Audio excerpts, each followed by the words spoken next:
एक गांव में रजनीश नाम का लकड़हारा अपने बेटे नीरज के साथ रहता था।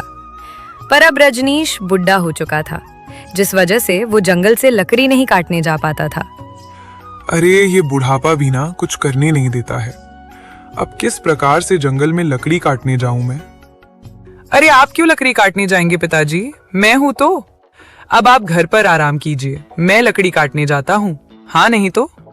अरे नहीं नहीं नहीं नीरज, तुम कहीं मत जाओ क्योंकि मुझे अच्छा नहीं लगेगा। अरे क्या अच्छा नहीं लगेगा? आप क्या बात कर रहे हैं पिताजी? वैसे भी ये बताइए, आप मुझे गांव में कम निकलने क्यों देते हैं? आखिर चक्कर क्या है कि आप मुझे निकलने ही नहीं देते गांव में? अरे बेटा, तुम हट्टे कट्टे नौजवान हो, लोगों की बुरी नजर तुम पर ना पड़ जाए, बस इसीलिए मैं तुम्हें कहीं नहीं जाने देता। क्या बात करते हैं? मुझ पर क्यों लोगों की बुरी नजर पड़ेगी? वैसे भी गांव में और भी तो मेरे नौजवान दोस्त हैं, उन पर नहीं पड़ेगी, मुझ पर पड़ जाएगी। अरे ठीक है, मैं तुमसे बहसबाजी नहीं करना चाहता। चले जाओ जंगल, जाओ, पर जल्दी आ जाना और किसी से ज्यादा मतलब मत रखना, ठीक है? हाँ ठीक है पिताजी, मैं जल्दी आ जाऊंगा। ठीक है, चलो।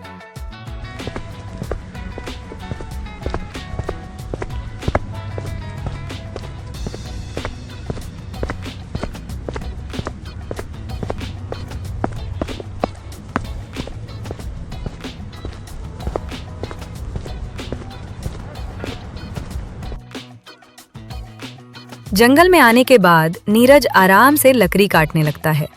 तभी उसकी नजर कुछ सैनिकों पर पड़ गई जो जंगल में कुछ ढूंढ रहे थे। उन्हें इस तरह परेशान देखकर नीरज ने अपने आप से कहा, अरे ये सैनिक इस तरह से परेशान होकर ये जंगल में क्या ढूंढ रहे हैं? मुझे इनसे पूछना चाहिए। ये कहकर नीरज उन सैनिकों के पास गया और बोला, ओ सुनिए, क्या हो गया? आप लोग इतने परेशान क्यों हैं? क्या बात है? अरे हम यहाँ जड़ी बूटी ढूंढने आए हैं। क्या जड़ी बूटी? कौन सी जड़ी बूटी चाहिए आपको? बात ये है कि हमें राजकुमारी को ठीक करने के लिए जड़ी बूटी चाहिए। क्या? पर राजकुमारी को क्या हो गया? क्या बात है? क्या? पता नहीं, वो अचानक से बेहोश हो गई। अब कुछ समझ ही नहीं आ रहा कि उनके साथ हुआ क्या है। हमें बताया गया है कि अगर हम लोग उन्हें होश में लाने वाली जड़ी बूटी दे दें तो वो होश में आ जाएंगी। तो बस ढूंढ रहे हैं वही। अच्छा ऐसी बात है, तो रुको, मैं भी तुम्हारी मदद कर देता हूँ।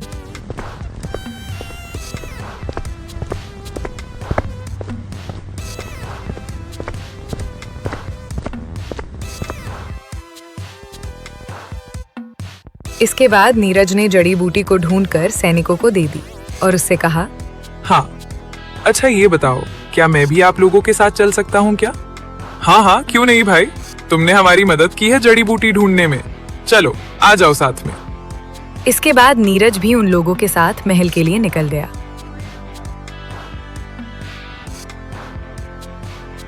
महल आने के बाद सैनिक ने और कहा, महाराज हमें जड़ी बूटी मिल गई है। अरे वाह, क्या जड़ी बूटी मिल गई? लाओ जल्दी से लाओ। इसके बाद राजा ने जड़ी बूटी ली और फिर उसने राजकुमारी को पीसकर जड़ी बूटी दी, पर इससे कोई असर नहीं हुआ, जिससे राजा काफी दुखी हुआ और बोला, ओहो, इस जड़ी बूटी ने तो कोई असर नहीं दिखाया। क्या खाक जड़ी बूटी है ये? पर महाराज, ये तो वही जड़ी बूटी है जिससे बेहोश आदमी को होश में लाया जा सकता है। अरे क्या तुम लोगों को पूरा यकीन है कि ये वही जड़ी बूटी है?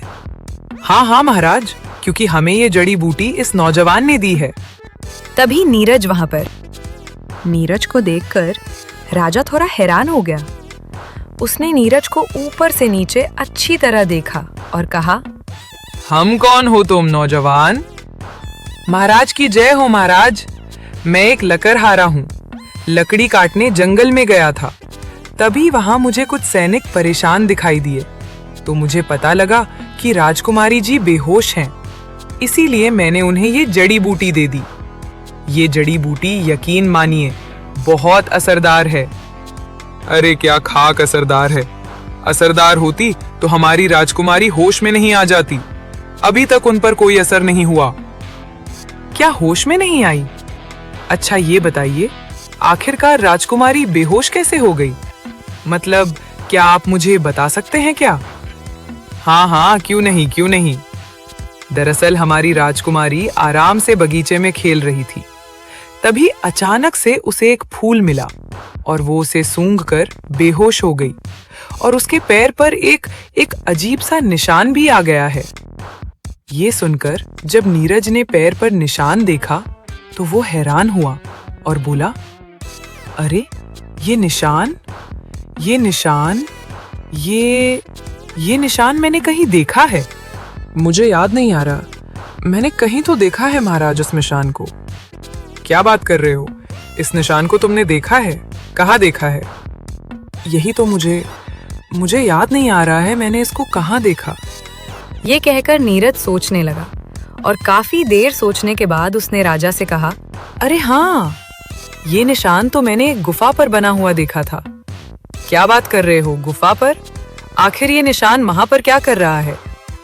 अब ये तो मुझे भी नहीं पता, पर आप चिंता मत कीजिए, मैं राजकुमारी को होश में लाकर ही रहूंगा। जरूर ये कोई श्रापित निशान है महाराज। क्या? ओहो हो, तो इसका मतलब मेरी राजकुमारी पर कोई श्राप लग गया है। हाँ महाराज, हो सकता है, क्योंकि आप लोग महाराज अब बड़े लोग होते हैं और आप लोगों पर दुश्मनों का खतरा भी बना रहता है ना, तो शायद किसी दुश्मन ने ये सब कर दिया होगा। ये सुनकर राजा सोच में पड़ गया और बोला, ठीक है, अगर तुम हमारी बेटी को होश में ले आओगे तो मैं तुम्हारा ये एहसान जिंदगी भर नहीं भूलूंगा। बताओ, कर पाओगे? हाँ, आप ये क्या कह रहे हैं महाराज? ये तो मेरा कर्तव्य है, आप चिंता ना करें। आज्ञा दीजिए महाराज, आज्ञा दीजिए। इसके बाद नीरज वहां से चला गया। नीरज के जाने के बाद राजा थोड़ा हैरान हुआ और बोला, नहीं, ऐसा नहीं हो सकता। मुझे जरूर कोई गलतफहमी हो रही है, क्योंकि उसे मरे हुए तो पूरे 15 वर्ष हो चुके हैं। इसके बाद राजा अपनी राजकुमारी के पास बैठ गए और दुखी होकर बोले, हाँ, आप जल्दी से होश में आ जाइए, हम आपके बिना नहीं रह सकते हैं राजकुमारी, है ना बेटा? आप होश में आ जाइए, क्योंकि हमने आपके भाई को तो खो दिया, पर बेटे, हम आपको नहीं खोना चाहते, है ना? बस, आप बहुत जल्दी ठीक हो जाएंगे, चिंता मत कीजिए, मैं यहीं हूँ। ये कहकर राजा काफी ज्यादा दुखी हो गए। वहीं दूसरी तरफ नीरज जंगल में आ गया और बोला, मैंने इसी जंगल में वो गुफा देखी है, लेकिन मुझे याद नहीं आ रहा कि वो गुफा आखिर किस तरफ है। क्या करूं, कहाँ ढूंढूं उसको? ये कहकर नीरज जंगल के और अंदर चला गया।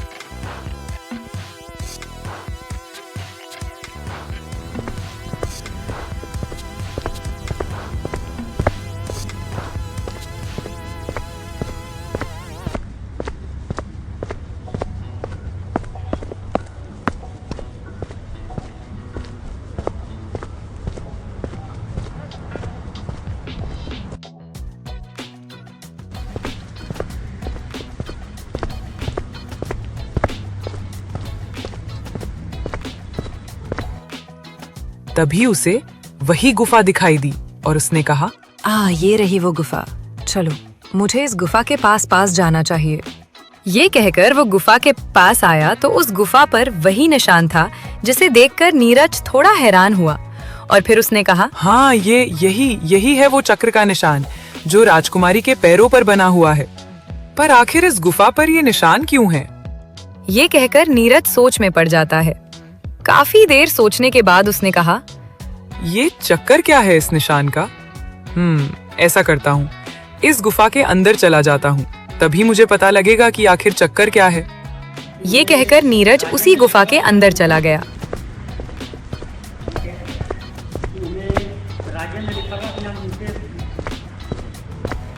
गुफा के अंदर आने के बाद नीरज ने देखा वहां पर हल्की रोशनी थी, जिसे देखकर वो काफी ज्यादा हैरान हो गया। अरे बाप रे बाप, ये इस गुफा में रोशनी कैसी है? ऐसा लग रहा है कि जैसे यहाँ कोई हो। इसके बाद वो और अंदर गया।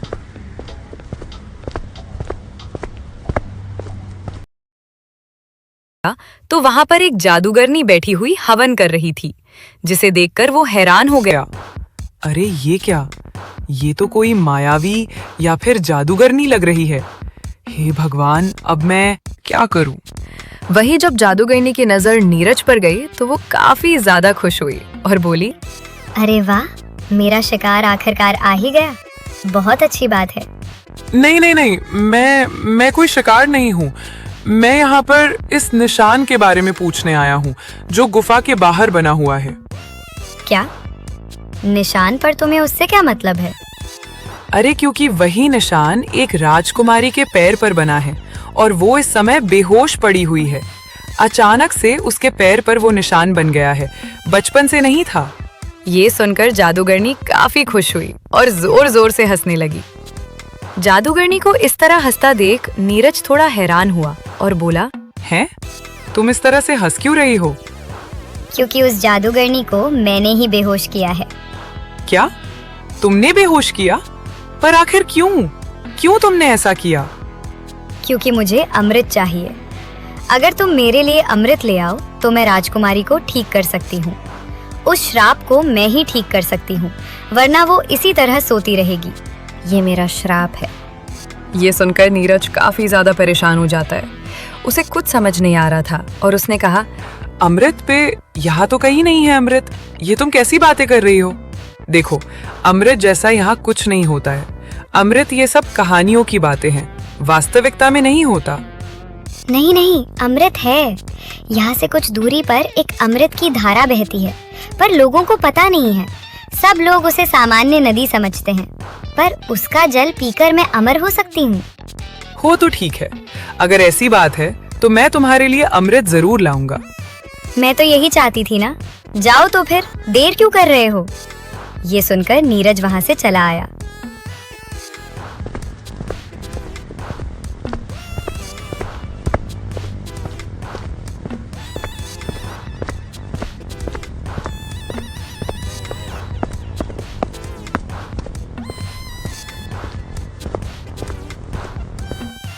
गुफा से बाहर आने के बाद नीरज ने अपने आप से कहा, बड़ी हैरानी वाली बात है, मैंने तो आज से पहले कभी भी ये अमृत के बारे में सुना ही नहीं था। चलो कोई बात नहीं, अब मैं उसी तरफ जाता हूँ जिस तरफ जादूगरनी ने बताया है। ये कहकर नीरज उसी तरफ चला गया।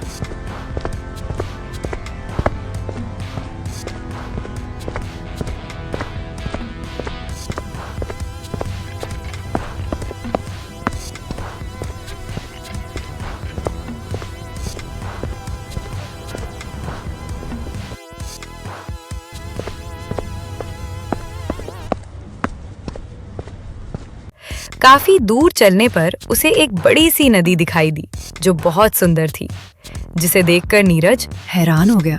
चलो अब ढूंढा जाए अमृत कहाँ है। अरे वाह वाह वाह वाह, ये क्या नदी है? ये तो बहुत ही सुंदर है। वाह, आज से पहले मैंने इतनी सुंदर नदी कभी नहीं देखी। हम जादूगरनी बिल्कुल ठीक कह रही थी। क्या यही वो अमृत है? चलो देखते हैं। ये कहकर नीरज आगे बढ़ा। तभी उसे किसी ने रोका और जब नीरज ने पीछे देखा तो वहां पर एक साधु था। साधु को देखकर नीरज थोड़ा हैरान हुआ और बोला, अरे साधु महाराज, आप मुझे रोक क्यों रहे हैं? क्या बात है? हम मुझे पता है कि तुम्हें यहाँ पर उस दुष्ट जादूगरनी ने भेजा है। क्या क्या? लेकिन आपको कैसे पता कि मुझे उसी ने भेजा है? हम क्योंकि यहाँ पर बहुत से लोग पहले भी आ चुके हैं, पर कोई भी उस पवित्र नदी तक नहीं पहुँच पाया, क्योंकि वो कोई आम नदी नहीं है। हाँ, वो तो मुझे पता है कि वो अमृत है। जादूगरनी ने मुझे बताया है साधु महाराज। और इसके बाद भी तुम यहाँ पर चले आए? हाँ, क्योंकि मुझे एक राजकुमारी को बचाना है। जादूगरनी ने उसे श्राप दिया है, बस इसी वजह से मुझे उसकी बात माननी पड़ेगी। और अगर तुम उस जादूगरनी मार दो तो तुम्हें ऐसा कुछ भी करने की जरूरत नहीं पड़ेगी। क्या बात कर रहे हैं साधु महाराज? पर अगर जादूगरनी मर जाएगी तो फिर श्राप कैसे हटेगा? क्योंकि जादूगरनी बता रही है कि सिर्फ वही श्राप को हटा सकती है। ऐसा कुछ भी नहीं है। ये पवित्र नदी है। इसका जल बड़े से बड़े श्राप को हटा सकता है, क्योंकि ये अमृत है। हाँ, पर ये बताइए, मैं आखिर उस जादूगरनी को मारूंगा कैसे? क्योंकि वो तो बहुत ही शक्तिशाली है। मुझे पता है, कोई बात नहीं, तुम चिंता मत करो। मैं तुम्हें एक उपाय बताऊंगा, उससे तुम उस जादूगरनी को आराम से मार सकोगे। साधु महाराज, ये बताइए, ये जो उपाय आप मुझे बताने वाले हैं, ये तो आप दूसरे लोगों को भी बता सकते थे ना, जो यहाँ पे आए थे। मैंने उन लोगों को भी बताया था, पर उन्होंने मना कर दिया क्योंकि वो काफी ज्यादा डरपोक थे। पर हाँ, तुम्हें देखकर लगता है कि तुम कोई बहादुर राजकुमार हो। नहीं नहीं नहीं साधु महाराज, आपको कोई गलतफहमी हुई है। मैं कोई राजकुमार नहीं हूँ। मैं तो एक साधारण सा लकड़हारा हूँ। ये सुनकर साधु ने के चेहरे को अच्छी तरह देखा और फिर कहा, तो ठीक है, मैं तुम्हें वो उपाय बताता हूँ। इसके बाद साधु ने नीरज को एक उपाय बताया। इसी के साथ कमंडल दिया और कहा, सुनो, इसे तुम ले जाओ। इस कमंडल में तुम उस अमृत को भर लो, पर याद रखना, तुम्हें ये कमंडल छुपाना है। हाँ हाँ, क्यों नहीं, मुझे याद रहेगा, आप चिंता मत कीजिए।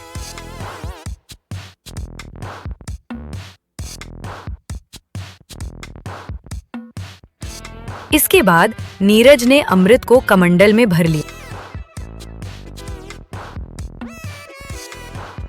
और फिर साधु से कहा, अच्छा साधु महाराज, अब मुझे आज्ञा दीजिए। हाँ हाँ, क्यों नहीं, तुम्हारा कल्याण हो, तुम सही मार्ग पर जाओ। इसके बाद नीरज वहां से चला गया।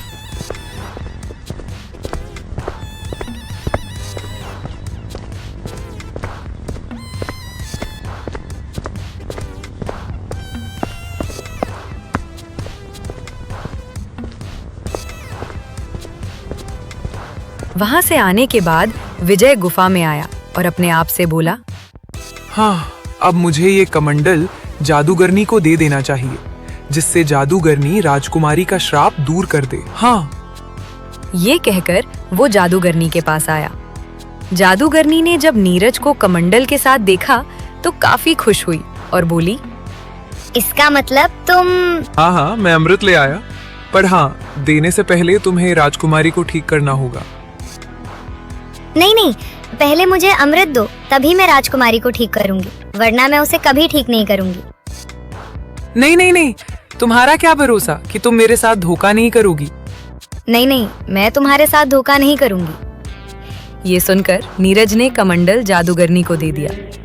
कमंडल देखकर जादूगरनी बहुत खुश हुई और बोली, आखिरकार मुझे अमृत मिल ही गया, जिसकी मैंने बहुत प्रतीक्षा की।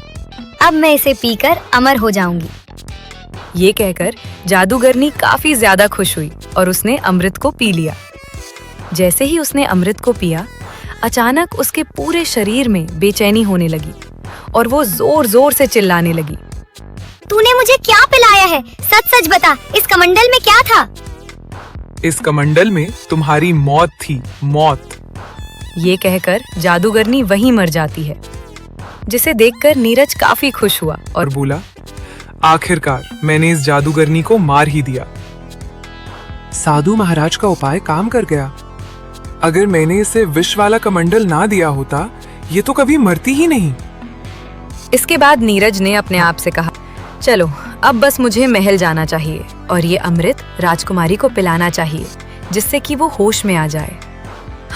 हाँ, ये कहकर नीरज महल के लिए निकल गया।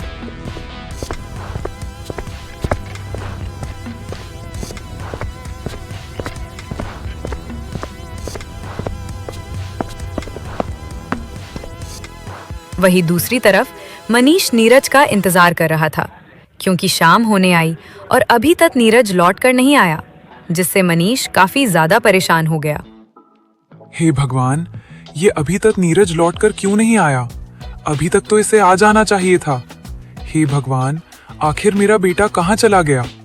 ऐसा करता हूँ कि गांव में जाकर पूछता हूँ।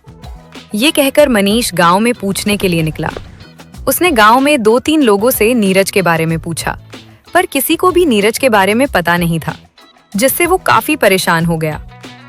अरे, किसी ने देखा है क्या मेरे बेटे नीरज को? तुमने देखा है क्या? क्या बताऊं? अरे, किसी को भी मेरे बेटे नीरज के बारे में पता क्यों नहीं है? अब क्या करूं?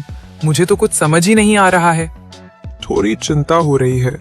अरे, आप बिल्कुल मत चिंता कीजिए काका, आप तो आराम से घर जाइए, नीरज लौट आएगा। हाँ, जाइए जाइए जाइए। ये कहकर रोहन वहां से चला गया, जिस पर मनीष ने कहा, नहीं नहीं नहीं, मुझे कुछ गड़बड़ लग रही है बेटा। मुझे अपने बेटे को ढूंढने जाना चाहिए। मैं जाता हूँ जंगल की तरफ। मैं ऐसे घर पर नहीं रह सकता। नीरज कहाँ चला गया?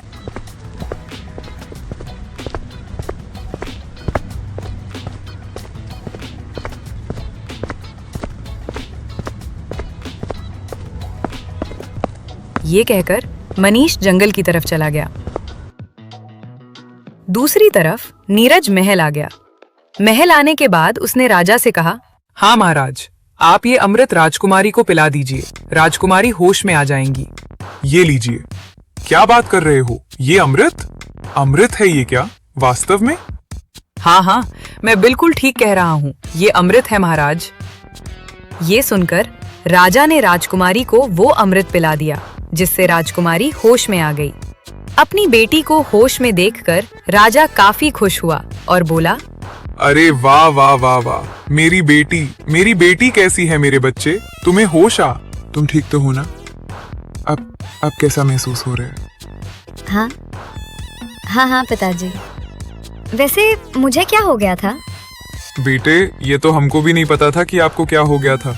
मैं बताता हूँ महाराज, आपकी बेटी को जादूगरनी ने श्राप दे दिया था। क्या बात कर रहे हो? श्राप दे दिया? पर आखिरकार उसने ये सब कुछ किया क्यों था? इसीलिए ताकि उसे ये अमृत मिल सके। और फिर नीरज ने राजा को सारी बात बताई कि किस तरह उसने जादूगरनी को मारा। ये सुनकर राजा काफी खुश हुआ और बोला, अरे वाह वाह वाह, क्या बात है! तुम तो बड़े बहादुर निकले नीरज। हाँ, मैं बहुत खुश हुआ कि तुम मेरी बेटी को ठीक करने में कामयाब हुए। नहीं तो सही बताऊं, हमने उम्मीद ही छोड़ दी थी। हाँ, ऐसा क्यों कहते हैं महाराज? मुझे तो बहुत खुशी है कि मैं आपके और राजकुमारी के काम आ सका। और देखिए, राजकुमारी होश में आ गई तो अब सब कुछ अच्छा है। चलिए, अब मुझे आज्ञा दीजिए महाराज, मैं जाता हूँ। नहीं नहीं नहीं, कहाँ जा रहे हो तुम? तुम कहीं मत जाओ। क्या? अरे महाराज, क्या बात करते हैं? मेरे पिताजी मेरा इंतजार कर रहे होंगे, क्योंकि मैं उन्हें बिना बताए हुए आया हूँ और काफी देर भी हो गई है। ये सुनकर राजा काफी दुखी हुआ और बोला, मुझे माफ करना बेटा। तुम्हें देखकर हमें अपने बेटे की याद आ गई, जो बचपन में हमसे बहुत दूर हो गया था। ओह, ये तो आपके साथ बहुत बुरा हुआ। पर मैं आपका बेटा नहीं हूँ। आपको कोई गलतफहमी हुई है महाराज। चलिए, अब मुझे आज्ञा दीजिए। पर राजा नीरज को रुकने के लिए कहने लगता है, जिस पर नीरज काफी परेशान हो जाता है और कहता है, अब ठीक है, अब आप इतना कह रहे हैं तो मैं रुक जाता हूँ थोड़ी देर के लिए। पर मैं ज्यादा देर नहीं रुक पाऊंगा। मैं माफी चाहूंगा आपसे। हाँ हाँ हाँ, क्यों नहीं, बस थोड़ी देर, बस तुम थोड़ी देर रुकोगे, इतने में ही मुझे बहुत अच्छा लगेगा। सैनिकों, इनके खातिरदारी की पूरी व्यवस्था की जाए, एकदम शाही खातिरदारी। अरे नहीं नहीं महाराज, इसकी क्या जरूरत है? अरे कैसे जरूरत नहीं है भाई, तुमने हमारी बेटी की जान बचाई है, राजकुमारी की जान बचाई है। अरे सैनिकों, देख क्या हो, जल्दी से सारी व्यवस्थाएं करो, चलो। तभी राजा की नजर नीरज के हाथ पर गई, जहाँ पर एक निशान था। निशान को देखकर राजा काफी हैरान हुआ और बोला, अच्छा इधर आओ। ये निशान तुम्हारे माथे पर? हाँ, ये तो जन्म से ही मेरे माथे पर है। तभी वहाँ पर मनीष अपने बेटे को ढूंढता हुआ आया और एक सैनिक ने राजा से कहा,